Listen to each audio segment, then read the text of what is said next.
तो नमस्कार बच्चों, चलिए क्लास 7 मैथ सब्जेक्ट का एक्सरसाइज 1.1 का दूसरा भाग, दूसरा दिन पढ़ेंगे, सीखेंगे, जिसमें पूर्णांक के बारे में पहला भाग में बताया गया था।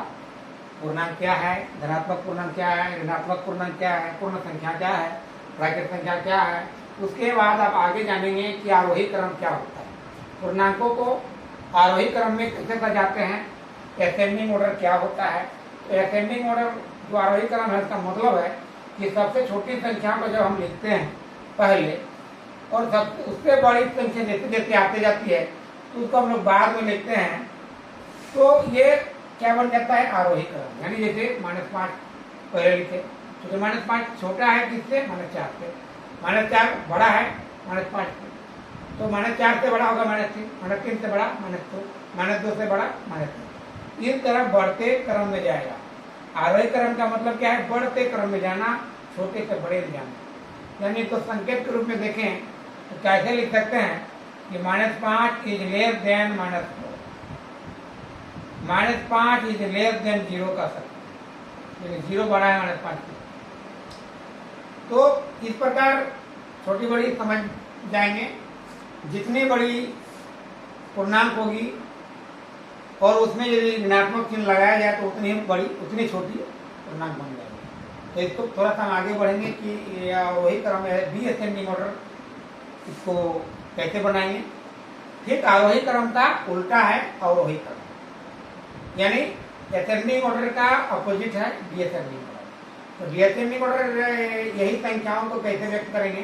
तो सबसे पहले ये 5 को लिखेंगे, अवरोही क्रम में सजाना है तो पहले लिखेंगे 5 के बाद 4, यानी घटते क्रम में जाएगा। 5 4 3 2 1 0 -1 -2 -3 से लेके जहां तक कितना संख्या दी रहेगी, छोटी संख्या, सबसे छोटी संख्या को सबसे बाद में लिखा जाता है। तो समझ लें ये अवरोही क्रम है। तो अब ये आप लोग समझ गए होंगे आरोही और अवरोही। चलिए अब आते हैं हम लोग योज्य प्रतिलोम। योज्य प्रतिलोम क्या होता है, योज्य प्रतिलोम, योज्य प्रतिलोम इसको बोलते हैं additive inverse. Additive inverse, additive inverse मतलब ये जो योज्य जो बना है वो योग का ही है। तो किस प्रकार का योज्य प्रतिलोम है, जैसे मान लीजिए कि एक पूर्णांक है, तो एक पूर्णांक, तो इसका योज्य प्रतिलोम जो होगा, ए का योज्य प्रतिलोम जो होगा वो होगा -1। तो एडिटिव इनवर्स का नियम क्या है कि योज्य प्रतिलोम, किसी भी संख्या का योज्य प्रतिलोम और उस संख्या का योगफल 0 होता है। योज्य प्रतिलोम तब कहलाता है जब वो दोनों संख्याओं का योगफल एडिशन 0 होता है, तो योज्य प्रतिलोम। मान लीजिए कि ये एक, अब आते हैं 2 का योज्य प्रतिलोम ज्ञात करेंगे। 2 का योज्य प्रतिलोम कितना होगा, -2 होगा। क्यों, क्योंकि 2 + -2 = 0 होगा, सेम नंबर होगा। यहाँ 2 के जगह में कुछ भी होगा, 10 होगा और उसका योज्य प्रतिलोम -10 होगा। तो दोनों का एडिटिव इनवर्स जो रूल है वो, यदि दोनों का योगफल 0 होगा तो कहलाएगा कि ये एडिटिव इनवर्स है। एडिटिव इनवर्स कौन है, एक संख्या दूसरे का एडिटिव इनवर्स। -2 का एडिटिव इनवर्स 2 होगा और 2 का एडिटिव इनवर्स -2 होगा। चलिए एडिटिव इनवर्स समझ लिया। अब आते हैं हम लोग संख्याओं का योग, पूर्णांक संख्याओं का योग। पूर्णांक संख्याओं का योग में जो नियम है उसमें मान लीजिए कि पूर्णांकों का योग जानेंगे। पूर्णांकों का योग, योग मतलब सम ऑफ इंटीजर्स। तो 2 पूर्णांक मान लिया है, एक इसमें दोनों धनात्मक है, तो पूर्णांकों के योगफल में धनात्मक पूर्णांकों का योगफल होगा। दूसरा एक ऋणात्मक और एक धनात्मक संख्या का योगफल होगा। तो धनात्मक संख्या मतलब जैसे 5 है और 6 है, ये दोनों धनात्मक, प्लस 6 प्लस 5। ये दोनों का जब हम ऐड करते हैं यानी 5 प्लस 6 हो जाएगा तो और ये समझ रहे हैं कि 11 होगा।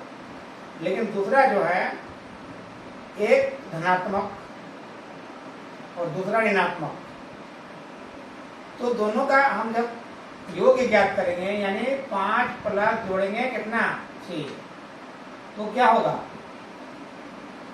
यहाँ एडिटिव इनवर्स नहीं है, 5 का एडिटिव इनवर्स 6 नहीं है कि 0 हो जाएगा, या 5 और 6 है, यानी यहाँ जो -6 है 5 रुपया है, इसमें 6 रुपया घट जाएगा, यानी 5 रुपया जोड़ा जाता है और 6 रुपया घटाया जाता है, यानी कितना हो जाएगा, इसमें कैसे हल करेंगे, तो 6 में 5 घटा देंगे 1 होगा। लेकिन सबसे बड़ा पूर्णांक कौन है, जो नेगेटिव हटाने के बाद जैसे -6 का एडिटिव इनवर्स निकालेंगे 6 होगा, तो 6 जो है बड़ा हो जाएगा और 5 छोटा हो जाएगा, यानी हम 5 में 6 नहीं घटा रहे हैं, 6 में 5 घटा रहे हैं, तो -1 होगा, ये आप जानते हैं।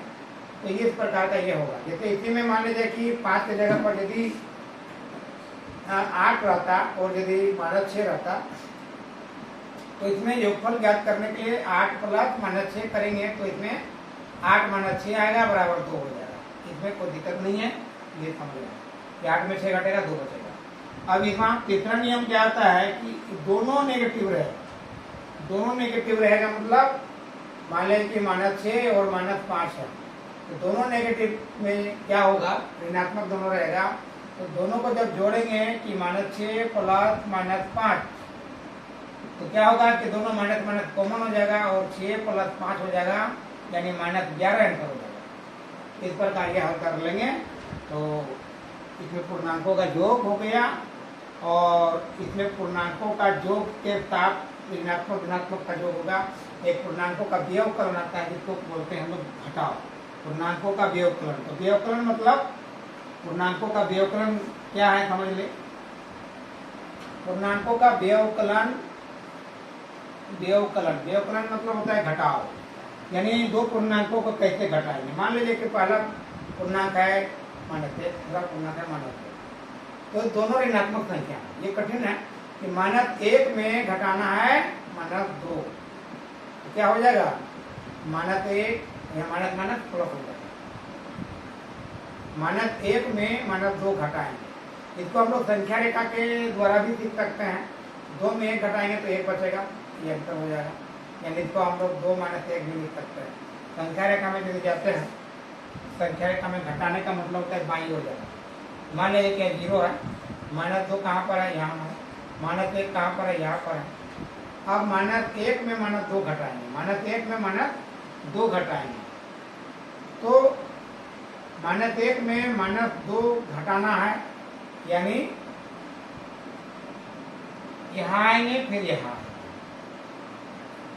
इस प्रकार। क्योंकि ऋणात्मक संख्या के साथ हम लोग दाहिनी ओर चलेंगे, धनात्मक संख्या के साथ हम बाईं ओर आएंगे। तो -1 से कहाँ पर देख 1 आए, -1 में 2 घटाएंगे 2 बार, तो 1 पहुँच गए। तो मान लीजिए कि इसमें एक नेगेटिव है और दूसरा पॉजिटिव है, तो क्या करेंगे, यहाँ पॉजिटिव है, तो इसमें कितना हो जाएगा कि -1 -2, -1 में घटाएंगे 2, -1 में 2 घटाएंगे, यानी यहाँ 0 है, -1 या -2, यहाँ -3।